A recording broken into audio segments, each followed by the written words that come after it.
Vamos ver o que ocorre quando a gente tem uma carga parada próxima a um entalhe reto num condutor, um cavado em L aí num condutor. E vamos fazer isso usando o método da imagem.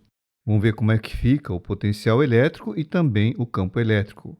E como vai ficar a distribuição de cargas induzidas na superfície desse condutor. Vamos lá. Então vamos pegar um entalhe reto e colocar uma carga Q, uma carga real, próximo ao vértice desse entalhe. Para determinar o potencial nesse caso, usando o método da imagem, a gente pode resolver isso usando 4 cargas em vácuo. Primeiro, um par de cargas, formando um dipolo elétrico, porque a carga menos Q de baixo está espelhada em relação à carga Q. E a esse arranjo do dipolo, a gente adiciona mais uma carga imagem, só que agora é espelhada em relação ao plano vertical que está localizado ali na superfície do condutor. E ao potencial dessas 3 cargas, a gente adiciona o potencial de mais uma carga auxiliar, que vamos chamar de QX, que fica posicionada diagonalmente oposta à carga Q, a carga real. Agora, essa carga QX, ela deve ser ou igual à carga Q, ou de sinal oposto, ou seja, ou ela é Q ou ela é menos Q. Vamos ver primeiro qual dessas duas alternativas a gente deve usar. A primeira coisa que a gente tem é que a gente está tratando de uma situação em equilíbrio eletrostático. Portanto, a gente deve ter o campo elétrico na superfície do condutor perpendicular a essa superfície.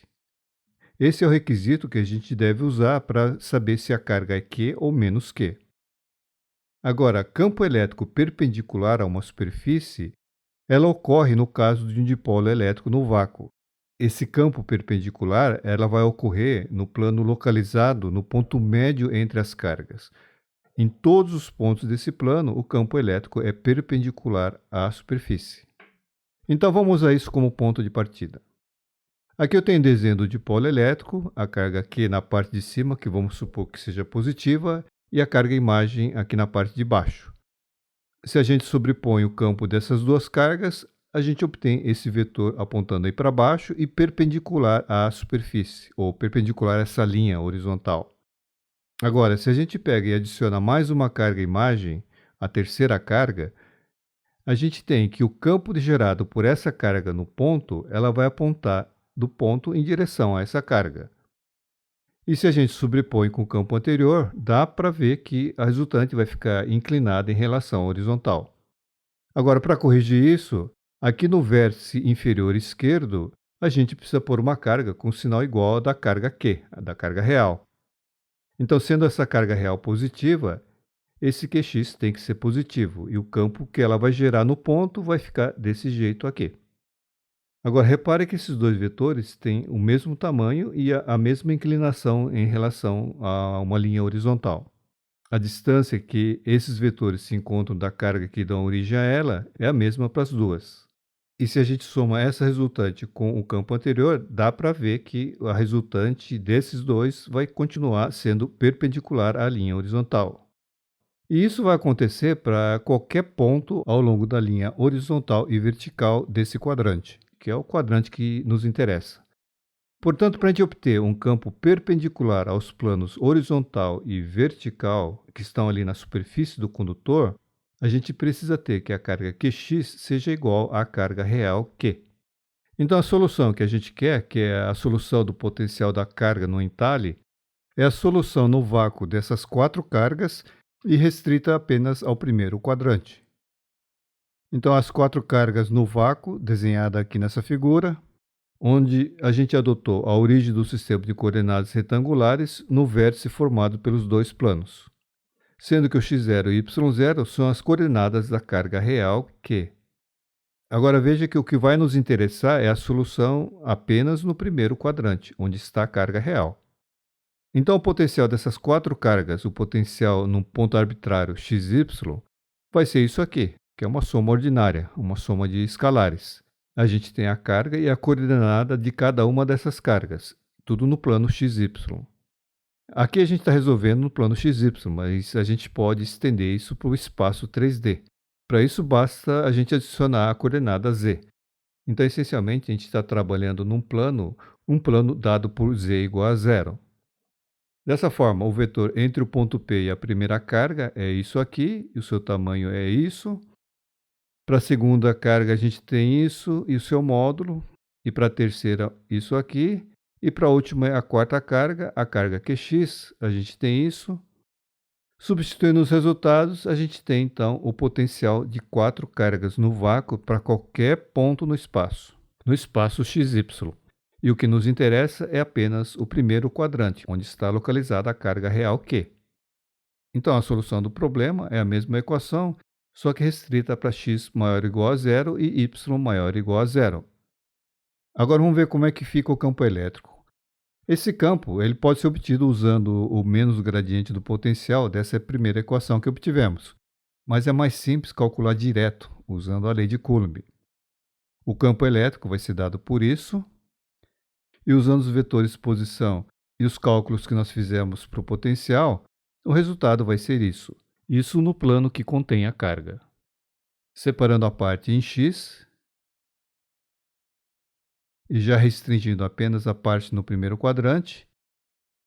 E para o y a gente tem isso, considerando de novo o primeiro quadrante. Tendo esse campo elétrico em qualquer região do primeiro quadrante, a gente pode ver como é que fica o campo elétrico na superfície do condutor.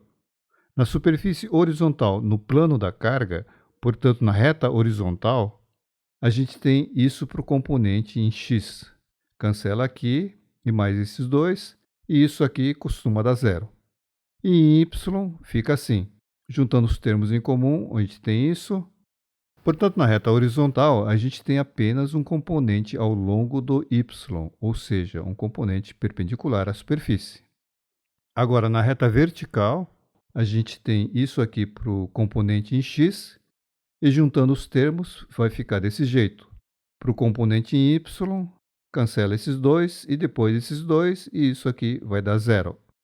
A gente tem apenas um campo elétrico ao longo do x, ou seja, ele é perpendicular à superfície. Para ilustrar, a gente tem aqui as linhas do campo elétrico calculada usando um aplicativo, e nos interessa apenas o primeiro quadrante. Então, no entalhe do condutor, a gente tem isso aqui. Aqui, a configuração das linhas do campo elétrico e algumas equipotenciais. E isso para o caso em que a carga se encontra à mesma distância dos dois planos. Tendo um campo elétrico na superfície, a gente pode ver como é que fica a distribuição de cargas. A densidade de cargas na superfície é o ε0 multiplicado pelo campo elétrico na superfície, que é perpendicular a ela. E para o nosso caso, que vamos chamar de σh, a densidade da superfície horizontal, a gente vai ter isso, e de forma simplificada, desse jeito. E para a superfície vertical, o σv, a gente tem isso, e da forma simplificada desse jeito. Agora, para analisar, vamos normalizar essas fórmulas usando um x igual a um x sobre x0 e um y igual a y sobre y0. Fazendo então uma pequena álgebra, a gente obtém essas fórmulas para a densidade na vertical e na horizontal. Agora, essas fórmulas aparecem com dependência na razão que existe entre a coordenada x e y da carga real. E dá para ver também que no vértice, ou seja, em x igual a zero e y igual a zero, a densidade de cargas ela é nula. Então, a gente não tem nenhuma carga no vértice do condutor. Vamos ver como é que fica essa distribuição para x0 igual a 2y0, ou seja, a carga Q numa posição ao longo de x igual à distância de 2 vezes a distância que essa carga se encontra em relação à posição em y. Então, para x0 igual a 2y0, as fórmulas ficam assim. E usando o mesmo aplicativo para o campo elétrico, a gente obtém esse traçado de linhas e algumas das equipotenciais. Isso aqui é o gráfico da densidade de cargas na horizontal. Veja que no gráfico ela assume valores negativos, ou seja, a curva do gráfico é uma curva no negativo, o que indica que essas cargas têm sinal oposto à carga real. Então, nessa curva, onde aparece um vale, é na realidade um pico de densidade. Ou seja, a gente tem uma densidade que sai do zero, ela vai aumentando à medida que nos aproximamos da carga, atinge o máximo e depois ela vai diminuindo. Agora, na superfície vertical, a gente tem esse gráfico para a densidade. Veja que, de novo, a densidade de cargas ela é negativa. Então, a densidade sai do zero e depois ela vai aumentando à medida que a gente aproxima da posição da carga ao longo do y, e depois ela vai diminuindo. E como a carga se encontra mais distante da superfície vertical, a densidade é menor do que a densidade na reta horizontal. Agora, toda essa carga induzida, numa análise tridimensional, ela deve ser igual, mas sinal oposto, à carga Q. E com isso a gente encerra esse exercício.